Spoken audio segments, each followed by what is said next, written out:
Samantha Irvin has finally revealed why she quit WWE in an exchange with fans. She calls out one of the big things that people got wrong about her time with the company. We're going to talk about it. We're going to take a look at exactly what she said, break it down, and potentially see what could be next for arguably WWE's best announcer of the past decade. We're also going to talk about a major AEW injury as one of their top women stars has gone down for an indeterminate amount of time.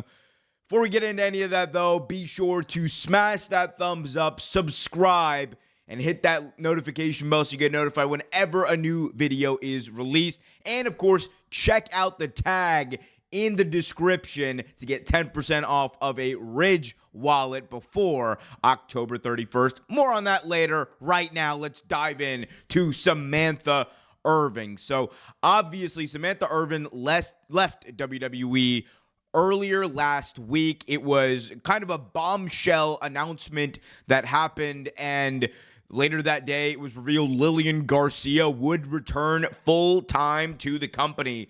And it was a bit weird, or fans thought it was a bit weird the way she ended up departing, because this wasn't something that people saw coming. People had said, well, maybe, she'll end up leaving to go to AEW. Maybe, she is going to see what's going on with things outside of the ring. But we got some new insight from Samantha Irvin herself, who actually talked about the fact that she didn't like her job in WWE, which might come to a surprise to many of you fans out there. Let's take a look at exactly what she said, responding to many of the fans who were criticizing her departure from the company. In one thread, she says, "I don't like announcing. I'm serious. Announcing was only supposed to be my way in. I wanted to manage, maybe even become general manager one day, but WWE saw no other future for me besides announcer. I love watching the action, but I don't love being an announcer." She also, in a separate thread, said the following: "Thank you so much. I love WWE, and I'm so proud and honored I got to share all of the moments with fellow fans. Much love." Also, they wanted Rico. I assume that she's talking about Ricochet there. They wanted Ricochet. That fits. They wanted Rico to stay in the big leagues. I don't know why everyone is pretending like he was in great positions at WWE. And also responding lastly to another fan who is criticizing her departure: "My husband is a millionaire, so yes, I don't have to do a job I don't like anymore." This adds a lot more clarity to this whole situation, because people were, again, pretty confused when she left so abruptly. And I think, it's hard to say what's in a person's head. We can only go off of what they say and the kind of the facts that we know of the situation. But I think it's pretty clear that Samantha Irvin was not fond of her role in WWE. And I think there's going to be a reaction to this, as there's already been on Twitter, which, by the way, if you're one of these people who's overly critical, using horrible language and just being derogatory online to Samantha Irvin, get a life, dude. It's really not that deep. At the end of the day, these are people who have jobs. Sometimes you like the job that you're doing and you want to continue it. Other times you want to do something else. There is nothing wrong with someone choosing to follow their passions or not do something that they don't have their heart in. There is nothing wrong with that. And I think that's something that, this weird parasocial relationship. CM Punk once mentioned this about wrestling fans. We got a weird parasocial relationship with the talent that we talk about and the different people on TV, which is true. And look, there's I think there's a healthy bit of that, right? You can have a connection to a star or a human being who's portraying a wrestler on TV. Like, you can have that connection. You can feel like they are at least a part of you or mean something to you. There's nothing wrong with that. But when you're reactionary in the way, well, someone made a decision that led to them leaving a company that maybe they just did not see an immediate future with in the way they wanted, your first response, I think, shouldn't be to criticize that person in the way that Samantha Irvin's been getting, because it's been ridiculous. Ridiculous. Because it's not like she's going to AEW to become a ring announcer. She said she didn't want to be one. So if you're out there and you're one of these people who's like, you know, like saying like Samantha Irvin, like, like is being like coerced or whatever by Ricochet, who, by the way, like, if you think Samantha Irvin needs like anyone's like approval or whatever to do what she wants to do, I would think that the past couple of days have probably cleared that up, that she made this decision based off of her heart, based off of her like mind, based off of her decision. It had nothing to do with Ricochet. And she even addressed the Ricochet point, which is also something people bring up about like this whole situation. You know, the reality is, right, Ricochet in WWE was not treated as a threat in the way that I think he saw himself as, and many other fans saw himself as. He was treated as like the high-flying guy, but you can kind of see like the switch that he's had in AEW. It's like, look, I'm not gonna tell you the promos are great, but it is a different presentation of the character, and it's a much more serious, much more threatening, in the ring at least, version of the character that we just did not see in WWE. So I think she has a point there as well. But at the end of the day, it seems like Samantha Irvin wanted to be a manager or a general manager, which honestly is quite surprising to me. I think like it's interesting because one of the best things about Samantha Irvin and her job as a ring announcer was her ability to add emotion and feeling and you know, add to the presence and spectacle of these WWE superstars in a way that many announcers have not been able to do.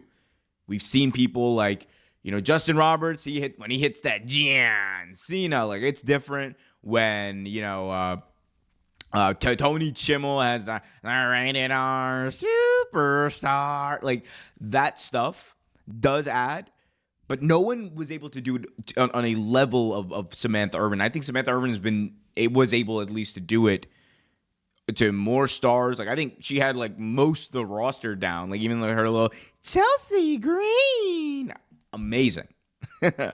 But I think the fact that she has so much emotion, the fact that she has so much, you know, the ability to kind of add that extra layer as just a ring announcer, it does intrigue me to see like what she possibly could do as a manager or another like kind of on-screen character. Like it. So maybe we could see her one day soon. Maybe we see her in AEW. I don't know. Y'all let me know in the comments. But before you do that, be sure to go to the link that is pinned in the comments and go check out Ridge Wallet. Guys, I have a Ridge Wallet. It is honestly one of the best recent like things I've gotten right here. As you can see, it's the leather Ridge Wallet. I've talked about it in other videos, but the general gist is you can hold up to 12 cards in your wallet. It's compact, light as a feather. It allows you to quickly take out the cards that you need, quickly put them back in without having to open up your bulky wallet, without having to sit on a bulky wallet. It fits right into my right pocket or my left pocket, depending on whatever I'm feeling that day. You get a lifetime warranty. And today, you can save 10% off of a Ridge Wallet by hitting the link that is in the comments and also, or the description, and you can get 10% off today. I've talked about it in most of my videos. I'm going to continue to talk about it. This offer, though, only lasts until October 31st. So get your Halloween on and get yourself a Ridge Wallet. 10% Link in the description. Guys, let's move on now from WWE to AEW. As one of AEW's biggest female stars seems to be sidelined with an injury, and her name is Willow Nightengale. Unfortunate news, as Willow Nightengale seems to have suffered a concussion and looks to be out for an indeterminate amount of time. Here's actually a statement from CMLL on the matter, as she is a reigning champion there. Quote, "We regret to inform our loyal fans that AEW superstar Willow Nightengale will not participate in Saturday's event at Arena, excuse me if I mispronounce this, Coliseo, or Sunday's family event at Arena Mexico as initially scheduled. This decision follows a concussion she suffered during her participation in the Grand Prix of Amazonas. In line with concussion protocol established by both CMLL and AEW, Willow must refrain from participating in both events to ensure her complete recovery and well-being. For tonight's event at El Embudo de Peru 77, the CMLL World's Women's Champion Zexius will take Willow's place. Tomorrow at Arena Mexico, CMLL Universal Champion Persephone, I'm so sorry if I botched that, will step in for her. So Willow Nightengale, you could argue someone who has had all the momentum in the world when it comes to her rise over the past year and a half, ever since she won the Owen Hart Cup back in 2023. I think it was known that this was someone to watch out for and who's going to do big things. I think, the comparisons for her go to a couple of different people. Some people say, well, she kind of reminds people of Bailey back in the I'm a Hugger days, or there are even some people who I actually accurately say that she's kind of what like Smiley Kylie Ray was supposed to be at the genesis of AEW before she ended up having to leave the promotion. And I think, I am all for the comparisons, but I also think, man, Willow is I feel like Willow is one of those homegrown stars where it's her talent was undeniable and she's done everything to validate the talk of her potential along the way. She's had banger matches. She had a match with Mercedes Moné at Double or Nothing that I thought was absolutely fantastic. One of the best women's matches of the year for sure.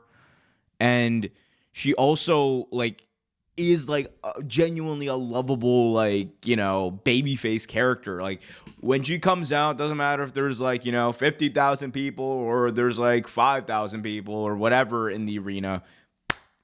People are clapping.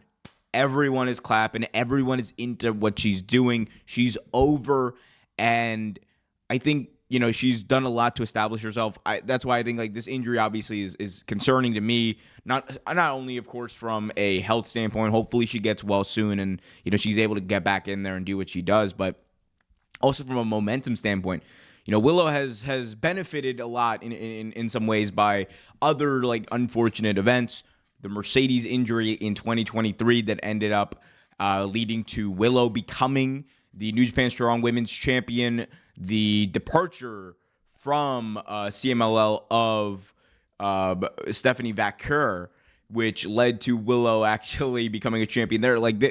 She has carried that mantle in a way that and taken advantage of these opportunities in a way that I think not many people could. And I hope and I know that she will, but I just hope that that momentum carries on because she has so much of it. And I think if you're looking for someone to become a women's world champion, I think it's Willow Nightengale. I think 2025 is certainly going to be the year of Willow in All Elite Wrestling. And hopefully she gets well. Hopefully we are able to see her soon and see her continue the rise that she's been on over the last couple of years. But guys, I want to hear from you. What do you think is in store for Willow Nightengale when she hopefully returns from this injury? What do you guys think about Samantha Irvin's comments on her departure from WWE? I want to hear from you guys in the comment section below. Let me know what you think. And until next time, be sure to smash that thumbs up, subscribe, and hit that notification bell so you get notified whenever a new video is released. And until next time, everyone, be happy, be healthy, and as always, keep it real.